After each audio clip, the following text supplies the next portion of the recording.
Hello, you're welcome back to my channel.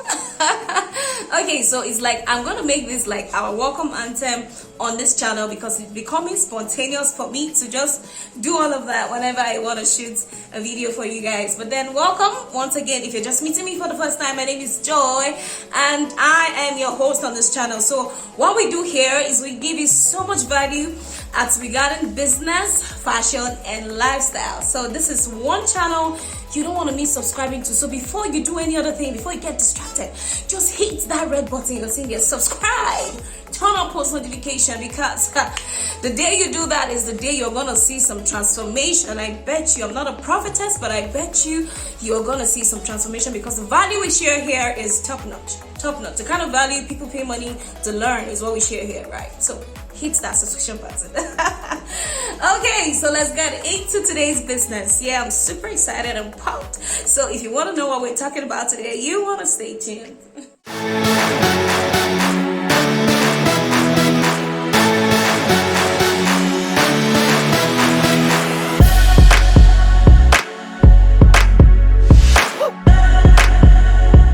Okay, so you're welcome back.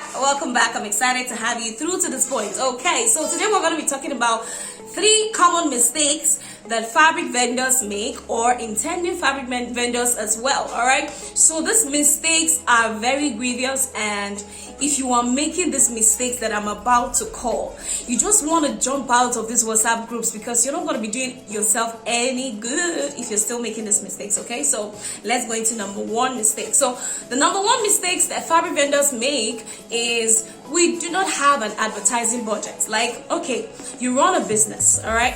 So this is applicable to several other businesses, but because I am your fabric boss, that is why I'm bringing content fabric related, okay? But then you can apply these strategies to other businesses as well. So if you're running a business and you do not have an advertising budget, like in 2022, that's some costly mistakes you're making right there. You know why? You want to be able to push your business to a lot of people. Like, you need more eyes to know what you are doing. And how are you going to be able to achieve that if you don't have an advertising budget? Okay, so if you're just wondering, okay, what is this advertising budget this young lady is talking about? Advertising budgets are those budgets you set aside from your business. You take it's part of your business costs.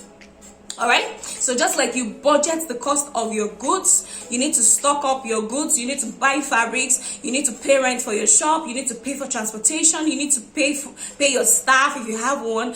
That's the same way you need to factor in advertising budget into your costs. Now this would save you a lot.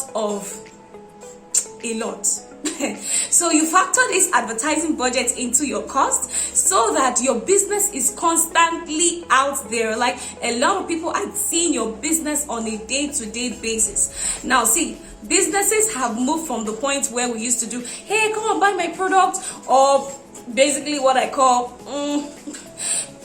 glorified hawking. We no longer do glorified hawking. Trust me, if you have your advertising budget, that budget, all that it will be doing for you is that it will be bringing people, bringing traffic. That's the word I've been looking for. It will be bringing traffic to your business. So, and then when this traffic comes, it's just a matter of time before these people start to buy from you. Some of them even buy instantly if you do what you're supposed to do in your business. If you put on the necessary strategies, if you do the necessary things that is required to convert them immediately, you just be converting them and then you'll be making your money. So as a business owner in Nigeria, in this 2022 that we're in right now, your business would go farther if you have an advertising budget. So that is one thing you don't want to joke with in 2022. Advertising budget is key. I, for one, I have an advertising budget every single month, all right, of the year. All right, so you set that aside, just like you plan for every other thing, you plan for it as well. Trust me, it is key. So the next terrible mistakes that business owners make, even in 2022, is selling on credit. Like, okay, I need a trumpet, to be able to sound this one to our hearings. Like, if you are still selling on credit in 2022, my goodness, stop it. Like, leave that WhatsApp group right now. Leave it. Okay, you want to stop selling on credit in 2022. You know why? You started to lose a lot of relationships first. Like for me, I'm big on relationships, okay? So times when I used to sell on credit, I lost a lot of relationships because not everybody understands integrity when it comes to buying goods on credit. Not everybody understands that. So the people that I trusted to be able to pay me back my money, when they said at the end of the month, that's always the anthem, I'll pay you at the end of the month. And then one end of the month becomes 2 end of the month, 3 end of the month, 4 end of the month, and before you know it, this credit is spanning to a year and more.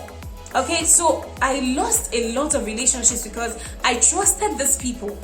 And I was very disappointed when when they let my trust down, because I gave you a credit because I trusted you to pay. Then, have you noticed that when this credit takers, I call them credit takers because the way they do it to your business is the way they do it to several other businesses. It's like there's a community of collecting credits. Do you notice that the energy they come with when they want to come and ask you for credits is not the same energy they give to you when you go back to collect your money? Have you realized, or it's just me? So somebody wants to a client wants to collect credit from you, they come and blackmail you, tell you all manner of things, and it's usually family and friends. Oftentimes it's usually family and friends that do this over familiarity. So they have become familiar with you so much that it's we now. What's the worst that can happen? I'll ask her for the credit. So they come, please, I don't have this money, they've not paid me salary, this one is happening to me. They'll tell you all the problems of life, and then you just okay, you just give, right? When you want to collect your money, it's not that same energy. You will not be wondering, is it the same person that came to me softly to demand for credit that is giving me this attitude?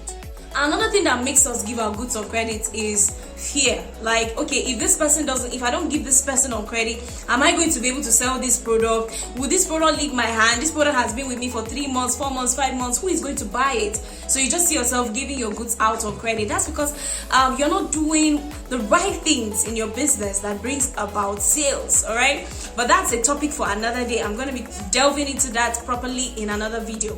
So let's proceed to the next mistake. So the next mistake a lot of business owners make, even in 2022, is payment on delivery. Like, we allow customers to push us to the point where we release our goods even without payment to other states. Like, okay, I have been a huge victim of this, right? So there was a time when a client in Lagos said, please, I should send her some laces, and she was going to pay when they deliver the goods. Hey, goodness gracious.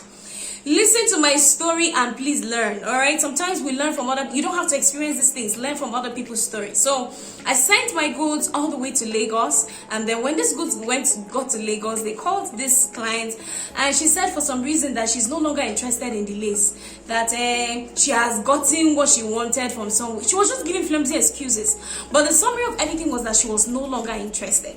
Okay, now this is me handling the way deal, the cost of transporting that goods to Lagos, all right, without payment. So I paid for the delivery. What happened was that I had to pay again for it to come back to me. So that's double delivery on me, and then my goods came back to me. Now, what if something happened and my goods got missing? Because when a client is not ready to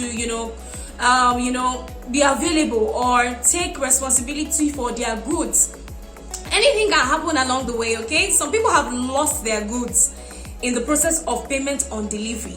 All right, people have lost monies. So please, if you're still making the mistake of payment on delivery to other states, the only condition you can do payment on delivery is if the client is in the same location as you are. We currently still do payment on delivery because we have dispatch in our location in the same city. So if you're ordering from my city, no problem, I would send a dispatch to you, you see the goods, and then you make payment. My dispatch brings my money to me, so that's safe. But sending your goods out of your city to another city because the client said it, don't do it. Please don't do it. All right, so with this, we have come to the end of this video. There are a lot more other mistakes businesses make in 2022, but I just want to streamline this video to 3 mistakes. Maybe I could do other videos and talk about other mistakes as well so we can learn. But with this, we have come to the end of this video. If you didn't subscribe immediately, this is the perfect time to subscribe. All right, turn on post notification and see you in my next video. I remain your host, Joy Ogweji. Much love.